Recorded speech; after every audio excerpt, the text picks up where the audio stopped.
Nous allons donc aborder le troisième thème qui sera élaboré par le professeur Liane Sari et qui va se focaliser sur l'importance de l'éducation et l'instruction par le biais de la lecture. Est-ce que l'Africain lit?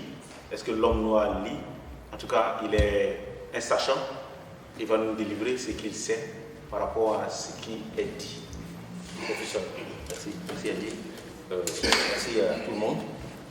Je vais respecter le temps, donc aller rapidement sur certaines choses et dire que je suis vraiment heureux de participer à cette rencontre parce qu'on a l'habitude de dire que pour que la révolution se fasse en Afrique, il faut qu'on soit tous les Africains, que ce soit la diaspora ou le pays, qu'on soit tous ensemble. Je pense que la diaspora roumaine nous a donné un bel exemple. Ceausescu est parti du pouvoir parce que la diaspora roumaine a formé un petit noyau comme nous sommes là. Et ils ont réfléchi. Qu'est-ce qu'on fait pour que notre pays soit libéré du joug de Ceausescu? Et c'est ce noyau d'une vingtaine de personnes qui a permis à la Roumanie d'avancer. Bon, je n'entre pas dans les détails, mais ce que je sais, c'est qu'ils ont approché un certain nombre de personnalités qui entourent Ceausescu, et puis la révolution s'est faite. Parce qu'ils ont mis dans le coup la population. Ils ont demandé au général Passepa de produire un livre sur la réalité du système. Passepa qui était le bras droit de Ceausescu. Et ce livre a été financé par la diaspora roumaine, qui a été distribué à tous les Roumains. Et quand les Roumains ont lu ce livre, ils se sont rendus compte que, en fait, voilà la situation dans laquelle nous sommes depuis des années. Nous avons adoré Ceausescu, nous l'avons déifié. Or, voilà son vrai visage à travers un livre. Si bien que, quand on a parlé donc de la révolution roumaine, les Roumains ont compris qu'à ce moment-là, c'est d'un individu qui les chosifiait qu'il fallait se séparer. D'où l'importance du livre. Le livre, c'est le moyen par lequel le savoir arrive. Dans un milieu, arrive quelque part. Et le livre, c'est un trésor. Malheureusement, en Afrique, ce trésor, beaucoup d'Africains l'ignorent.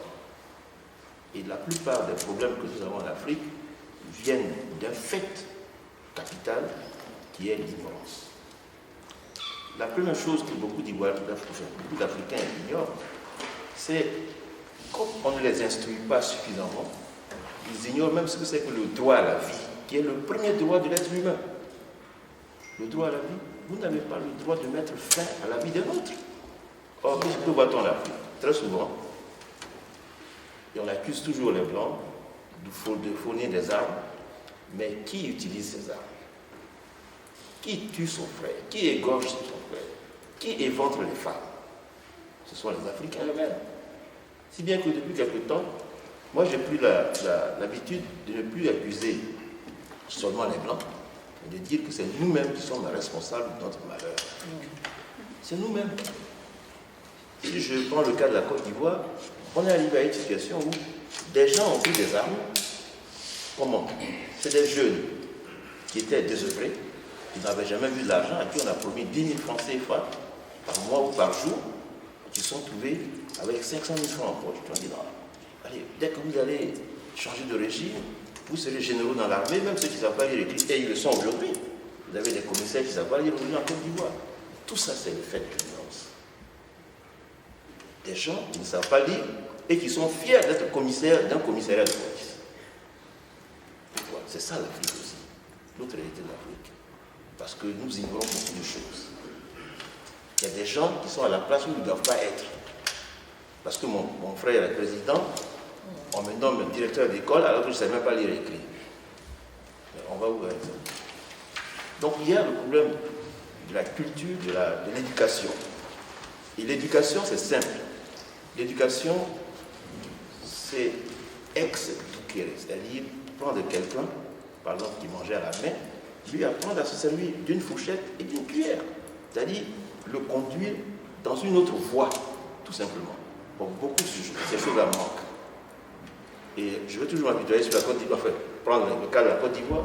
On a par exemple, je ne vais pas ici, je ne parle pas en tant qu'opposant au régime, mais je parle de la réalité. Et comme c'est ce que je connais le mieux, c'est ce que je vais dire. Quelqu'un qui arrive au pouvoir et qui ferme les universités pendant 1 an, par exemple. On a vu ce qui s'est passé en Côte d'Ivoire. Ouattara a fermé les universités pendant 1 an. Ce sont des choses regrettables. Parce que ça, j'en parle parce que c'est l'éducation. On a tué, pendant 1 an, on a frustré toute une jeunesse. Or, c'est ça aussi l'avenir de l'Afrique. Pas seulement de la Côte d'Ivoire, mais de l'Afrique. Alors, je vais, concernant la lecture, je voudrais évoquer ici quelques défauts ou vices que ceux qui ne lisent pas cumulent et cultivent chaque jour. Et j'ai écrit un livre qui s'appelle « Lettres ouvertes aux Noirs qui ne lisent pas ». Dans ce livre, j'ai répondu d'une part à Dilly, qui est un Américain qui, sur une radio américaine, avait dit que tant que les Noirs ne liront pas, ils seront nos esclaves. Parce que le savoir est dans le livre. Il a même ironisé en disant, si vous voulez cacher un secret à un Noir, mettez ça dans un livre. Si vous vivez avec un Noir, vous voulez cacher de l'argent, mettez dans un livre. Parce qu'il ne va pas ouvrir le livre pour savoir ce qu'il y a dedans. Donc, gardez votre argent dans les livres. Les Africains ne voient pas. Beaucoup d'Africains ont pris ça comme une foutaise. Mais moi, j'ai dit c'est un peu la réalité de ce que nous vivons. Et quand on ne lit pas, premièrement, le premier vice avec lequel on vit chaque jour, c'est l'ignorance. On ignore beaucoup de choses. On ignore même sa propre vie. On ignore certaines choses. Le deuxième vice que l'on cultive, c'est la naïveté. On croit n'importe quoi, et sans aller contre les hommes de Dieu, on croit même que le bonheur tombera du ciel, par des jeûnes, par des prières, sauf par le travail. Alors on attend les miracles. On attend les miracles. Et l'Afrique s'enfonce. Je peut-être reviendrai pendant le débat sur ces choses-là. Autre chose qu'on cultive, c'est l'ennui. Comme on ne sait pas comment meubler le temps, on s'ennuie, et quand on s'ennuie, quelquefois on prend le téléphone, des Africains, la plupart du temps, 2 heures, 3 heures au téléphone à raconter n'importe quoi. Où est le pilon, où est le mortier? Des heures et des heures. Et ma petite soeur, elle a mangé, elle n'a pas mangé, des choses qui n'ont rien, des imbécilités quelquefois. Parce qu'on s'ennuie, on ne sait pas meubler le temps, on ne sait pas utiliser le temps. Autre chose que l'on cultive, tout à l'heure, madame l'a dit, la violence qui est aujourd'hui cultivée par la police, qui est alimentée, comme elle a dit, par la police. La violence. Regardez dans les quartiers où il y a le plus de violence. C'est là où il y a le plus d'ignorance, où il y a le plus d'illettrés. Parce que les gens ne savent pas. Et donc, la violence fait partie des conséquences de l'ignorance, du manque de lecture. Autre chose, c'est l'avidité. Regardez un peu dans la vie des Africains. On achète tout. Nous sommes les premiers à avoir 2, 3, 4 portables. Nous sommes les premiers à nous acheter des habits de luxe. Nous sommes les premiers à être dans les salons de coiffure, des produits de beauté. Voilà des choses dans lesquelles nous engloutissons l'argent que péniblement nous gagnons. Nous ne savons pas utiliser l'argent que nous gagnons. Tout ça par manque aussi de culture, par manque une fois d'éducation. L'argent qui doit servir, par exemple, certains avec l'argent qu'ils bousillent ici, pourraient construire une école dans leur village. Avec l'argent que nous bousillons ici, dans des choses inutiles, quelquefois futiles, nous pouvons aider certains villages à évoluer. on peut financer des projets dans les villages. Mais ce n'est pas ce qui se passe. Autre chose générée par l'ignorance et le manque de culture, c'est aussi l'égoïsme. Et la plupart du temps, quand nous les Africains, nous rencontrons dans les forums comme ça, chacun veut prouver qu'il est le plus cultivé, qu'il a des diplômes, voilà, comment tu t'appelles, chacun doit se présenter pour dire quelle étude il a faite. Et puis souvent même, la plupart d'entre nous, dans ces forums, chacun veut montrer que c'est lui le patron de la communauté africaine. Et souvent, nous sommes dans certains forums aussi pour amener les Africains à être exploités par des organismes qui nous font croire que c'est des moyens pour s'enrichir, que c'est des moyens pour réussir, c'est des moyens pour être des chefs, c'est des moyens pour être des sorciers, comme la franc-maçonnerie. Et nous qui avons été à l'école, qui avons le devoir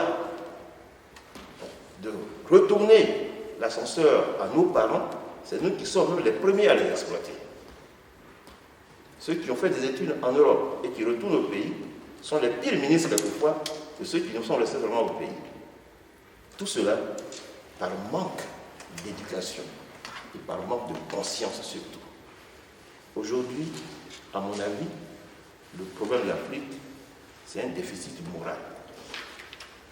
Un déficit moral lié au fait du manque d'éducation.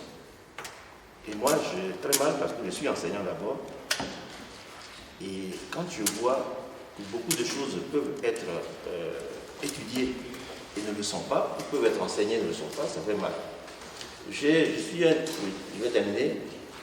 En Côte d'Ivoire, nous avons eu, au-delà de tout ce qu'on peut reprocher à Koubani, d'avoir initié dans les années 60 et 70 des cours d'adultes. C'est-à-dire dans les villages, quand les enseignants finissaient avec les enfants, le soir, ils prenaient nos parents et les enseignaient. Et que les gens sachent, au moins quand ils vont vendre leur café, sachent lire le nombre, les kilos, le prix et tout ça. Ce sont des initiatives qui sont mortes après. Pour quelle raison, je ne sais pas. Mais voilà des choses qu'on peut faire, que nous-mêmes, nous pouvons aider à faire dans nos villages, dans nos familles. Mais malheureusement, on a souvent beaucoup d'autres préoccupations que ces choses-là. Donc, je termine par parler donc des bienfaits de la lecture. La lecture, c'est la chose par laquelle on apprend de nouveaux mots, on acquiert de nouvelles idées, on ouvre son esprit, sa vision du monde. La lecture, c'est aussi ce par quoi nous sommes influencés par d'autres civilisations, d'autres cultures. Et il ne s'agit pas seulement donc d'aller de l'école. L'instruction peut s'acquérir par tous les moyens et à tous les âges. C'est dommage que nous qui avons eu l'opportunité, Madame l'a dit tout à l'heure, qui avons eu l'opportunité d'être ici, elle a bien dit, instruisons-nous s'il vous plaît, instruisons-nous, profitons des structures qui nous sont, ce que nous pouvons, des structures dont nous ne pouvons pas bénéficier en Afrique, nous les avons ici. Qu'est-ce qu'on voit la plupart des Africains? Ils sont dans les amusements, des heures et des heures dans les veillées funèbres, des heures dans les mariages, des heures dans les cultes, etc., etc. Nous passons du temps à des choses inutiles. Donc, sachons profiter du temps, sachons profiter des opportunités qui nous sont données. Et on me fait signe que je ne dois pas continuer et je dois arrêter. Donc voilà, chers amis, chères sœurs, chers frères, quelques mots que je voulais partager. Je voulais simplement que nous mettions la lecture au centre de nos activités. Et si tu permets une minute, je voulais dire que quand nous parlons de la France-Afrique, ce n'est pas seulement le problème de la monnaie qui est un problème, mais même les éditions occidentales constituent un problème. Ils publient le livre à la production ne coûte pas plus de 2 ou plus de 5 euros. Or, les livres, dès qu'ils sont vendus par Edilivre ou par l'Harmattan, sont vendus à 30 euros, 40 euros en Afrique. Or, nous savons bien qu'un Africain qui a 40 euros en poche, il ne pense pas d'avoir un livre, il pense à un sac de riz ou à son courant, à son électricité. Donc, on tue de façon, on va dire, méthodique la lecture. On empêche, parce que je suis encore dans la lecture, je termine, La lecture. Alors, comme la lecture, les gens ne lisent pas, il y a un autre problème. Ceux qui écrivent se découragent parce que les livres ne sont pas vendus. Ils perdent des heures à écrire. Et ils n'ont pas de sous. Donc, on tue en même temps, et dans le cas de la francophonie, dans la France-Afrique, on tue l'écriture et on tue la lecture. Voilà pourquoi je pense qu'il faudrait qu'on soit conscient de cela. Et je voudrais vraiment, fin de fin, terminer sur un exemple d'un Ivoirien qui a publié un livre intitulé le 11 avril 2011, le coup d'État de la France contre la Côte d'Ivoire. Il a publié à l'Harmattan et ils ont écrit sur la couverture 11 avril 2011, la coup d'État de la France contre la Côte d'Ivoire.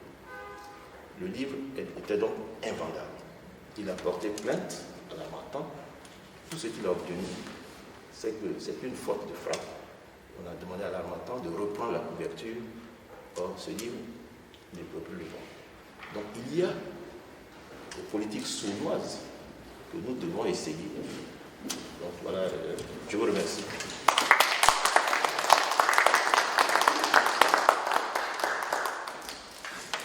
Alors, comme l'a dit le professeur Léane Saïri, le manque de lecture développe l'ennui. Et l'ennui, comme on le sait, la nature ayant horreur du vide, quand on s'ennuie, eh bien, il faut combler ce vide et on s'amuse. Il y a un professeur américain, un professeur noir américain qui a essayé de définir un peu ce que c'est que l'amusement. Il a dit, dans l'amusement, il y a le mot muse qui veut dire réfléchir et amusement qui veut dire ne pas réfléchir. Et comme on s'ennuie tellement que c'est nous qui nous focalisons dans l'amusement beaucoup plus que le côté muse qui devait nous permettre de réfléchir. C'est nous qui portons effectivement les Dolce Gabbana, c'est-à-dire on sort de l'argent dans notre économie pour aller gonfler l'économie de deux personnes qui vont l'utiliser pour nous mater tous les jours que Dieu fait. Alors que quand on va dans nos réceptions comme ça, on regarde la chemise de l'autre, s'il n'y a pas de marque, on se dit mais lui n'est pas dans le contexte, c'est-à-dire que tu n'es pas ce que tu penses être. Alors qu'en réalité, c'est le contraire qui devait être. Bon, on aura l'opportunité tout à l'heure de poser les questions à nos panélistes pour qu'ils décortiquent un peu ce qu'ils ont dit.